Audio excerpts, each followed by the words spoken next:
തൃശ്ശൂര് തെരഞ്ഞെടുപ്പ്, തൃശ്ശൂരല്ല കേരളം മുഴുവൻ തെരഞ്ഞെടുപ്പ് ചൂടിലേക്കാണ് പോകുന്നത്. ഈ തൃശ്ശൂരിന്റെ ഒരു വിജയ സാധ്യതയൊക്കെ എങ്ങനെ നോക്കി കാണുന്നു?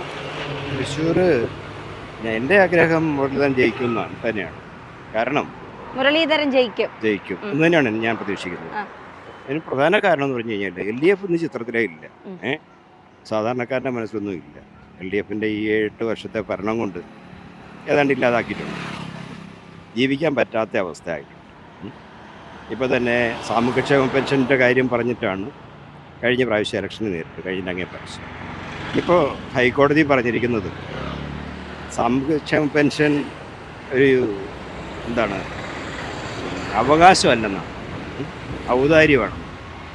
ഒരു ഗവൺമെൻറ്റിന് പറയാൻ പാടില്ലാത്ത ഒരു ഏറ്റവും മോശമായ വാക്കാണ് അത് ഉപയോഗിച്ചത്. കാരണം സാമൂഹ്യക്ഷേമ പെൻഷൻ്റെ പേര് പറഞ്ഞിട്ടാണ് 2 രൂപ പെട്രോളിനും ഡീസലിനും കൂട്ടിയത്.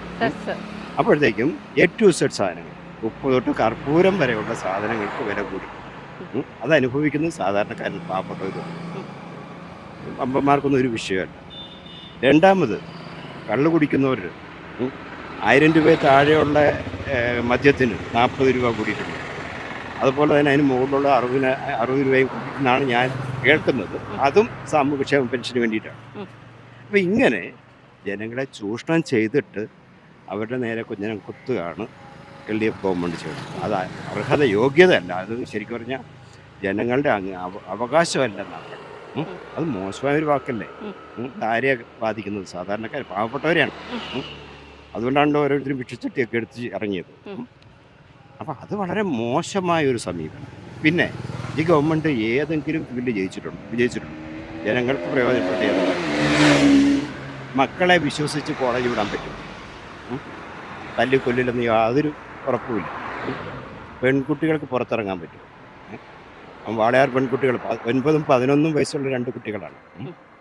അവരെ DYFIക്കാരായതുകൊണ്ട്, അവരുടെ പ്രതികൾ DYFIക്കാരായതുകൊണ്ട് സുപ്രീം കോടതി വരെ പോയി. ക്രിമിനൽസിന് വേണ്ടി നമ്മുടെ പണം എടുത്തിട്ട്, ഖജനാവിലെ പണം എടുത്ത് സുപ്രീം കോടതി പോയി. അപ്പോൾ ഈ ഗവൺമെൻറ് സുപ്രീം കോടതി ഉൾപ്പെടെയുള്ള കോടതികളിൽ ഈ ഡൽഹിയിലെ വക്കീലന്മാർക്ക് കൊടുത്ത കാശുണ്ടായിരുന്നു. കടം മേടിച്ചാണ്.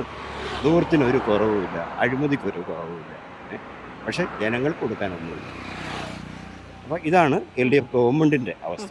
പിന്നെ BJP എന്താണ് ചെയ്യണത്? BJP ഇതിൻ്റെ മറുവശം തന്നെയാണ്. ഇവിടെ ഈ ED വരുന്നു, അത് ചെയ്യുന്നു, ഇത് ചെയ്യുന്നു എന്നൊക്കെ പറയുന്നു. ഒരു അന്വേഷണം നടക്കുന്നതേ ഉള്ളൂ, ഒന്നും ഒരിടത്തും എത്തിയിട്ടില്ല. കരുവണ്ണൂർ കേസ്, എത്രയോ ധാരാളം പാവപ്പെട്ട ഒരു മനുഷ്യൻ നിന്ന് കരയുന്നത് ഞാൻ കണ്ടതാണ്. ഒരു 76 വയസ്സുള്ള മനുഷ്യൻ 15 ലക്ഷം രൂപ കടപ്പുണ്ട്, മരുന്ന് മേടിക്കാൻ കാശില്ലെന്ന് വീണ്ടും കരയുന്നത് ഞാൻ നേരിട്ട് കണ്ടു. ചെന്ന് ചോദിച്ചപ്പോഴത്തേക്കും കാശില്ല. ഇതൊക്കെയാണ് അവസ്ഥ. എന്നിട്ട് ഗവൺമെൻറ് എന്താ ചെയ്യണം? സെൻട്രൽ ഗവൺമെൻറ് എന്താ ചെയ്യണം? ഒന്നും ചെയ്തില്ല.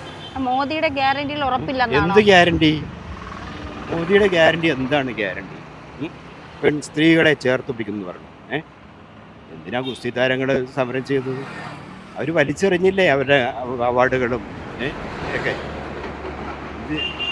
പത്മശ്രീ ഉൾപ്പെടെ കൊണ്ടേ വലിച്ചെറിഞ്ഞില്ലേ മോദിയുടെ മുറ്റത്ത്? എന്ത് ചെയ്തു? ഗുണ്ടകളെ സംരക്ഷിക്കുക തന്നെയല്ലേ ചെയ്തത്? അയാൾക്കെതിരെ എന്ത് നടപടിയെടുത്തു? എന്തെങ്കിലും ചെയ്തു? അയാൾ ക്രിമിനൽ കുറ്റമല്ലേ ചെയ്തു? 10-12 വയസ്സുള്ള പെൺകുട്ടികളെ പീഡിപ്പിച്ചതല്ലേ പറഞ്ഞത്? എന്നിട്ട് ചെയ്തോ? പിന്നെ പറയുന്നു 10 കോടി പേർക്ക്, സ്ത്രീകൾക്ക് ഗ്യാസ് ഫ്രീ ആയിട്ട് കൊടുക്കുന്നു. മോദി അധികാരത്തിൽ വരുമ്പോൾ എത്ര രൂപ ഉണ്ടായിരുന്നു ഗ്യാസിന്? 400 രൂപ. അന്നേരം 100 രൂപ സബ്സിഡി കിട്ടുമായിരുന്നു സാധാരണക്കാരൻ. ഇപ്പോഴോ ഈ ഇലക്ഷൻ പ്രമാണിച്ച് ഒരു 100 രൂപ കുറച്ചു അല്ലേ? എന്നാലും 1000 രൂപയായി. അന്ന് ഞാൻ ഓർക്കുന്നുണ്ട്, ശോഭാ സുരേന്ദ്രനൊക്കെ സ്കൂട്ടർ ഉന്തിയത്, കാളവണ്ടി തള്ളിയതൊക്കെ. അന്ന് ഒരു ബാരൽ ക്രൂഡ് ഓയിലിന് $125 വന്നിട്ട്, അപ്പോഴാണ് 75 രൂപ പെട്രോളിനായിട്ട്. അന്നാണ് ഇവർ ഈ സംരംഭിച്ചത്. ഇന്ന് വേണ്ട $65 ഒക്കെ ഉള്ളൂ. വീണ്ടും നമ്മളെ ചൂഷണം ചെയ്യുകയാണ്. എന്നിട്ടാണ് പറയുന്നത് മോദിയുടെ ഗ്യാരണ്ടി. എന്തെങ്കിലും ഗ്യാരണ്ടിയാണ് ഇവിടെ നടന്നത്?